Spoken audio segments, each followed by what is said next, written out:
1. I was living on my own for the first time in a new apartment, in a town known for drug abuse, homelessness, and cows. My apartment was on a decent side of town, far from the cows at least. However, there was a high turnover rate in the neighboring apartments, so I rarely knew who lived nearby, and I preferred it that way. After a few issues, such as someone hiding in my bushes and another person breaking a window, I decided to be more personable to the immediate neighbors, in case I ever faced a problem that my pepper spray and investigation discovery training couldn't solve. My upstairs neighbors were both young college guys, a terrifying enough prospect for a grad student who teaches undergrads. What if they were my students? But my nearest neighbor was a man in his late 30s to early 40s. We shared a wall, an entryway, and our doors faced each other. I met him soon after he moved in. He was coming back from work in his painter's overalls, and he was nothing but nice. I felt fortunate that perhaps someone a little more capable than myself moved in, but that feeling did not last. I first noticed a phone propped in his entryway window facing the parking lot the next day. It wasn't always there, of course, but it sat leaned up on the glass more often than not. It wasn't charging. I glanced for a cord, and it always appeared to be on. I next noticed the yelling. Every few nights, my neighbor would suddenly start yelling at crackheads around the property. Now, I'm not saying that there were no crackheads around. The cows are probably on crack around here. But I never saw anyone. He would storm through his door either to his back patio or into the parking lot hollering at the top of his voice. He once tried to intimidate a group of students just coming home in the parking lot, apparently because they had bags of crack with them. It was around this time his car stopped leaving the complex. He was always home. We both had alarms in our apartments to deter burglars, so each time I opened my door it would chime, and each time he opened his door it would chime. I started to suspect he was paying close attention to when I would come and go, as he would sometimes open his door shortly after I left or close it abruptly if I was coming home. Our night manager also confirmed that my neighbor had tried to offer the videos he was taking using his phone in the window for security purposes. Each time I would come or go, I was on camera. There was one night during this period that I realized how paranoid this neighbor was making me. I was coming home after it was already dark, about 8 p.m., not too late, and saw his apartment was wrong. He only had his bedroom light on, but the light wasn't yellow or white, it was red.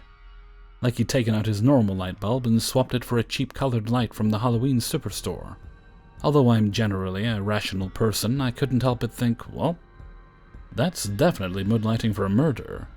I sat in the car for the next 30 minutes, but eventually made my way inside. Nothing else happened that night. The final straw, before I found a new place to temporarily stay, happened on a day I accidentally ran into him in our entryway. We had a perfectly pleasant conversation, where my ingrained politeness overcame my sense that this guy could hurt you, he is not well. Later that same day, I finished cooking and putting away dinner and decided to take out the trash. When I left with the trash, his door was closed. When I came back, his door was open. I glanced at his door to see if he was there. All but one of his lights were off, so all I could see was his silhouette peeking around the corner of his hallway. I very, very quickly let myself into my apartment and looked through the eye-hole on the door.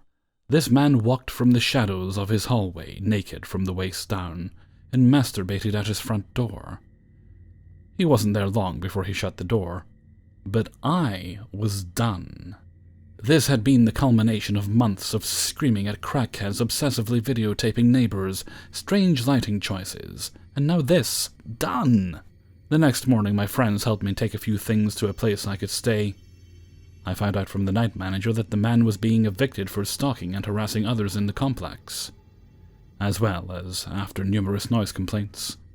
I didn't return to my place until after he was gone, but I still felt as if he could pop out from any corner.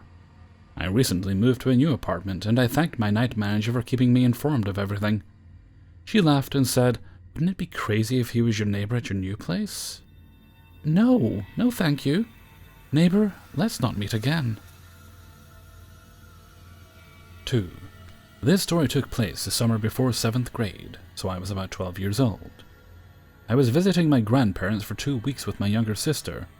I've changed all of the names, and the places are real, but not actually where I'm from or where I was. I got a call about halfway through a 2-week visit with my grandparents while I was outside in the driveway with my sister. The call came from a blocked number, and I assumed it was my godmother, as her number was also unlisted. As soon as I answered the phone, I knew it wasn't my godmother. It was a woman's voice. It sounded frantic, scared. Hello? Hello, is this Mirren? Mirren Eckhart from Wappingers Falls? Yes, this is. Who is this? This is Amanda. We met at the hospital in Wappingers Falls. There was no hospital in Wappingers Falls. I'm sorry, I don't know any Amandas. I think you have the wrong person. No, I don't. You're Mirren Eckhart from Wappingers Falls. I know you. I'm sorry, miss. I don't know who you are. At this point, I really should have just hung up. I should have just put the phone down and continued to play with my sister, who was giving me a strange look. I didn't, though. I kept talking.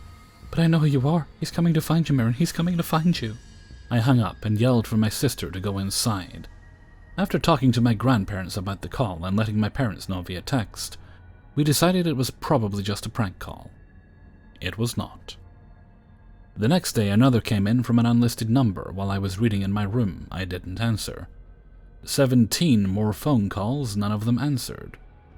Finally, when the person called again, I answered, fully prepared to scream my head off and curse them out until they didn't even know what a normal word sounded like. I picked up the phone. All right, listen here, you piece of... Mirren? There was a child on the other end. What? I shuddered. I could barely breathe. This voice couldn't be older than 4. Mirren, you have to help me find a new mommy. Please, I need a new mommy, Mirren. What's your name? I don't know. No name. No name? I was growing more and more confused by the second. No name. All right, well, where's your mommy? She's right here. Listen. I couldn't hear anything on the other end but heavy, shallow breaths that sounded like a man crying. Do you have a daddy? Where is he? He says he's sorry, Mirren. Sorry for what? How do you know my name? Daddy told me your name, but Mommy couldn't get you. He wants you, Mirren. I hung up and immediately called my parents to tell them everything in detail. They told me to keep my phone off for the rest of the trip and use my grandmother's phone to call home. Fast forward the rest of the trip, which went very well. We are now at the airport, and the flight attendant from our airline had just arrived to take us through security and to our gate, when I noticed a man with a stroller who had been following us since we got out of the car.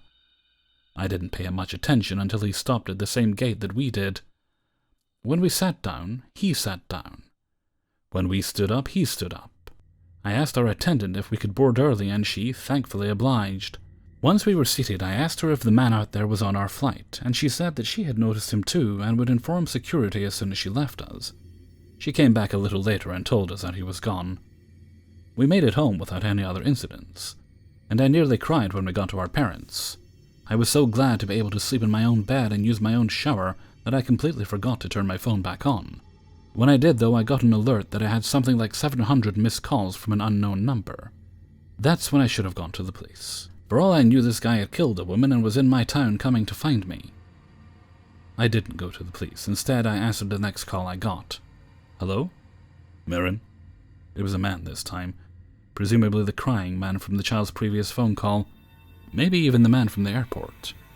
I should tell you that this call is being recorded, but please, how can I help you? I wasn't really recording the call, I just wanted to scare him a bit. Oh, that's all right, Mirren. I forgive you. I don't see what you could forgive me for. I've done nothing wrong. I'll explain everything when I see you again. Meet me at your secret spot. I hung up and my stomach dropped. How could he know where that was? How could anyone even find that spot? It was a tree at the very back of a private lawn that connected to a little pond. More so, it was mine. Why would someone do this? How could someone do this? At that, I went to the police. I showed them my call logs. I told them about the proposed meeting. I did everything that I was supposed to, for what was probably the first time in this entire story. The police went to my secret spot, and they caught him. They caught the man from the airport. He had been stalking young girls and had been planning to kidnap me for whatever perverse reason. My call records and testimony were used in the trial against him, and he won't be able to scare or hurt anyone else. He had kidnapped the woman and her child 4 days before the call started, and they were found. The woman in bad shape but still alive, and the child was healthy and okay. 3.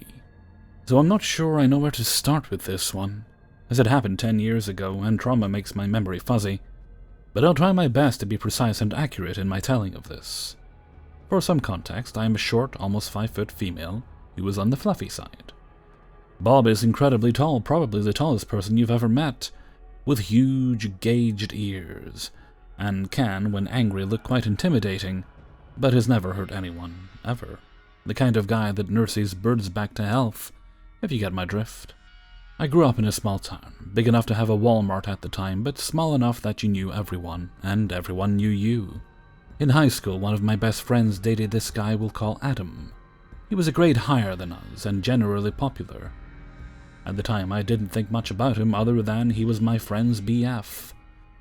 He was likable to almost everyone, charismatic, seemingly intelligent. There were things at the time, in hindsight, I should have seen, but was blinded by youth and ignorance. Fast forward a little bit. I'm 17. Graduated early and off to college. I'm a minor in a new town over 2 hours from home, knowing nobody and living in the college dorms. It was co-ed, and there were a few people I knew from my hometown, but they were all older than me, since I was going to college early, and didn't have a strong relationship with any of them. My first day, I come to the dorm and see Adam is the male RA for my floor. Yes, I think to myself. I'm so glad I know someone here. We chat for a while and I unpack my stuff. My parents and I look around the campus and drop me off, giving lots of hugs and waving goodbye. I'm excited and terrified to lead my new adventure of independence. When I get back to my dorm, on my door is a piece of paper that reads something along the lines of, "Due to improper moral conduct, you have been expelled from college and should leave immediately," or something to that effect. I open the door and see that all of my belongings are gone. I run downstairs and show the paper to the front desk in tears, and they help me figure it out. And lo and behold, Adam and the RAs pulled a prank and moved all of my things, underwear and fiddly bits included, into his room. I was furious. When in retrospect I should have been terrified, but laughed it off and unpacked my stuff again. It was my first day. I was young. I didn't understand that I should have nipped it in the bud right then and there. But it's where this story really begins. Adam didn't get into any trouble from that instance, but over the next year he would occasionally play pranks on me and other residents that were above the threshold for appropriate. At the time, I was beginning to think he was weird, but nothing besides that first time was so overt that I couldn't write them off as actions of the young and dumb. Fast forward 2 years. My boyfriend at the time, future husband, who we will call Bob, and I had been living off campus in these super crowded apartments. There was at one time 7 people in a 3-bedroom apartment. We decided when our lease was up, we would move into a large place and sublet. We found a nice apartment across town that had 4 bedrooms, 2 upstairs and 2 downstairs. There were 2 bathrooms, 1 upstairs and 1 downstairs that was in the middle between the 2 bedrooms. Each bathroom had a door leading into each bedroom, and the downstairs bathroom had a 3rd door leading into the living area. We signed the lease in name only, and got permission to sublease under our name. It meant, though we personally were responsible for any damage, and the full rent as the lease was in our name. Here is where we made our first mistake. Adam and his then wife had been recently kicked out of their apartment. Being the nice, generous people we were, we offered to sublease to them month to month. They both had steady jobs and Pell Grants, so I knew they could afford the rent, and Adam was in ROTC, and seemed to be on the straight and narrow. We also put out feelers to other friends, and found another hometown guy to rent one of the other rooms, but he couldn't move in for 90 days, which at the time was fine. As we're moving into the new place, Adam and his wife offered to help, and we discovered that a lot of our stuff went missing or was broken. We're pissed, but there is nothing to be done about it, and didn't know for sure who did it. The second all our stuff is over to the new place, I've discovered Adam and his wife have filled the entire house with their stuff. Sofas, kitchen utensils, etc., etc. Fine, I don't mind sharing space, I think, and let it go. I worked during the day and went to school and slept during the night. Adam and his wife went to school early in the morning, slept during the day, and worked overnight shifts as security guards. I started noticing very expensive electronics come into the house. I rarely saw Adam and his wife, but on occasion I would ask, "Hey, how much was that brand new projector?" And Adam's response was, "Covered by the worksite insurance." It made me uncomfortable, but again, he was a prankster, and maybe he was just kidding. His family was very wealthy, maybe they were presents, right? About a month passes, and things are starting to get weird. Each room had a separate deadbolt to it, so you could keep your room locked with a key only you had. I had asked Adam and his wife not to get into my room, thinking back to the dorm days. I came home a number of times during the day to find things moved around. I thought it was just my imagination at first, or Bob, but he vehemently denied moving things around. I started to test a theory by telling Bob I was going to place X on the nightstand, Y on the dresser, and Z on the windowsill and not to touch them. I would come home and find X, Y, Z would be in completely different places. I thought I was going crazy. My room was deadbolted. So I started to try to figure out what was going on, when I noticed that the handle to the bathroom door that faced the living room had been flipped around, so it couldn't be locked from the inside. Weird, I thought to myself, but maybe it had always been that way. So being the handy person I am, I grab my screwdriver and flip it back around. Problem solved. I leave a little note on the kitchen counter saying something along the lines of, "Hey man, I fixed the downstairs bathroom. I'm going to keep it locked for my privacy. Let's have a house meeting soon. Let me know when you're available and we'll talk about it." I wanted to ask him if he had been getting into my room and set some boundaries. The next day the note was gone, but no response.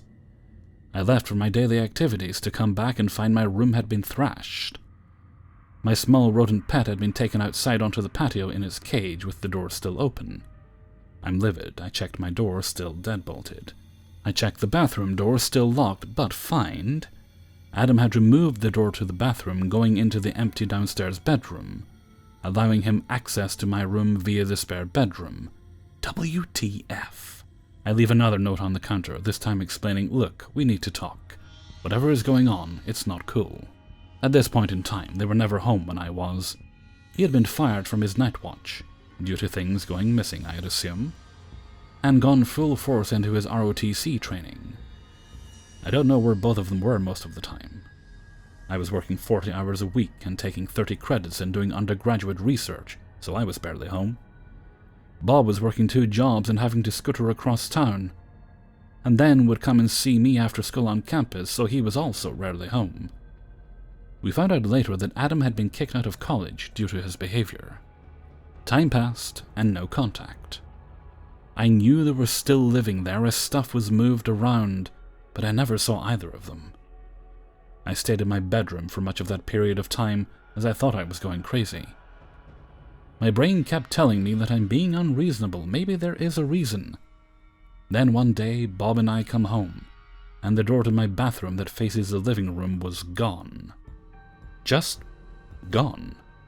This meant that to pee, you had to do it in the open with the whole kitchen and living room being able to see you. And all the stuff in my room was thrashed. My pets were outside again, my boyfriend's scooter was outside. Clothes strewn about, stuff was missing. That was the last straw. I leave a note explaining this isn't cool and put the door back on. I received a note the next day saying they removed the door because it's unfair we have to walk upstairs to use the bathroom if we're in the living room. And you kept locking the door. But the door was not replaced. I called up the apartment complex and explained what was going on, and asked if we could break the lease in the next month and transfer it to a studio apartment. They agreed, and the plan was set. After talking to the apartment manager, we found out that Adam and his wife had been trespassed from the property prior to moving in and failed to mention it to us. So again, I left a note on the kitchen counter in a not-so-nice tone this time. "Hey, lease is in my name. You are here by my grace alone on a month-to-month sublet. I was trying to be cool, but this is too much. You have removed my ability to have privacy in my own bathroom, and keep getting into my room. You have 30 days to find a new place to live. I am ending your sublease due to invading my privacy on multiple occasions, and destroying my apartment property. I have tried to talk to you about this, but you have not responded. I feel we are at an impasse. So please, take this as your 30-day notice. At this point in time, I had given my pets to a good home as I feared for their health due to the current situation. I made it a point for Bob and I to be away from the apartment for 2 days to give everyone time to calm down. I get home and the note is gone, nothing in its place. I go to my room and Bob and I settle in. Tomorrow we start packing the non-essentials so we can move at the end of the month. 5:30 a.m. I hear a knock on the door. Who is it? It's Adam. I go and unlock the door, thinking he's come to talk about the eviction notice, and crack open the door. There, right in my tiny little face, is a gun. I can see straight down the barrel to Adam's calm, expressionless face.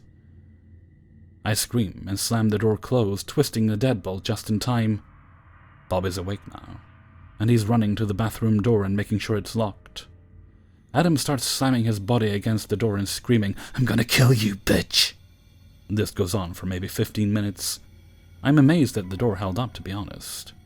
Suddenly it goes quiet, too quiet. I listen to see if I can hear what's going on outside. As soon as I can, I run across the room and grab my old faithful Nokia phone and call 911 and explain the situation. The operator states there is a patrol car already on its way. That is weird, I think, but Bob and I huddle in a closet and wait. A knock comes at the door a few minutes later. I try to get out, but the sheer force of Adam's rage against my door has bent the deadbolt and it's hard to open. So Adam gets to the door first. Him and his wife are talking to the officer by the time I get out of the room. They are well dressed, calm looking. I am in my PJs and sweating, tears running down my face. Bob is also disheveled. They are explaining to the police how they came to talk to us about an unfair 30-day eviction notice when we freaked out. I began threatening them with violence. I try to butt in and explain my side of the story. A second officer arrives and pulls him outside to talk. I can hear that he goes on to explain that as the Honorable ROTC soldier and police officer, he was just a security guard, and his wife, who miraculously was now pregnant, he was frightened for their lives when I started to threaten violence, and worried about the health of their baby. I realized in that moment so many life lessons. Be the first to call the police, make sure you know your optics, learn the signs of a psychopath, and most importantly, don't have roommates. I tried to explain the situation to the officer, told him about the gun, showed him the deadbolt, but again, being young, dumb, and terrified, I didn't have any pictures of the mess they made in my room, or the door they had removed, or any of the other weird stuff. I told the officer about how they had been trespassed off the property, how they weren't technically on the lease, how I suspected him of stealing from his work, etc., etc. But it all came out as a sleep-deprived, adrenaline-high ramble. Adam calmly handed a copy of his sublease and eviction notice to the officer, who proceeded to thank Adam for his service. I knew I was done for. The police informed Bob and I that we had to allow Adam and his wife the full 30 days, that we were not to talk to them or interact with them in any way during that 30 days, or Adam could call back and Bob and I would be arrested for continued harassment. For the rest of that month, Bob and I stayed in our room, only beelining for the door or to go to work and come back. Every time we tried to leave to go into the kitchen or living room, there would be Adam, telling us to get back in our room or he'd call the cops. If we had any money whatsoever, I would have rented a hotel room, but with the fees for breaking the lease plus college money, we were broke. For 30 days, he and his wife held us in proverbial hostage in our rooms. Finally, the night before the last day, I put out a note asking him to leave his keys so I can return them to the office. Guess what? He calls the police. This time, I make sure I control the optics. I am dressed in the most innocent way possible, and try to explain how for 30 days I have been prevented from leaving my room, terrified of this man with a gun, and how I didn't want to break what the officer had asked me to do last time, no contact, by leaving the note. I also had a letter now from the apartment complex stating they were trespassed. The officer takes his keys and gives them to me. They finally move out, and as I'm doing the final walkthrough, I find he has overflowed the upstairs bathroom with water and put a hairdryer in the sink, and rigged it to turn on when I open the door. Joke's on them, though. There was a GRE switch when they plugged it in. Ha! Suckers can't kill me. And countless sex toys strewn about the place. Bob and I moved into our studio, but for years afterwards we would find ourselves somewhere and notice Adam behind us, following us wherever we went. The gaslighting had been so bad that it took a long time to realize we weren't crazy. I had nightmares of that month of hiding, of him shoving the gun in my face, of being somewhere and him turning up. The sheer sight of him made me nauseous and vomit on more than one occasion. After college, Bob and I moved back home.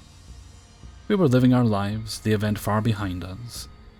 One day I buy a newspaper to see the front page reads, "Local hometown hero Adam to have parade in his honor," and an account of how he had injured his leg while serving. Yep, there was a parade. I did do some research, though, and found out that he had joined up after college and only served 2 years, and never even made it overseas because he blew up his own leg while messing around.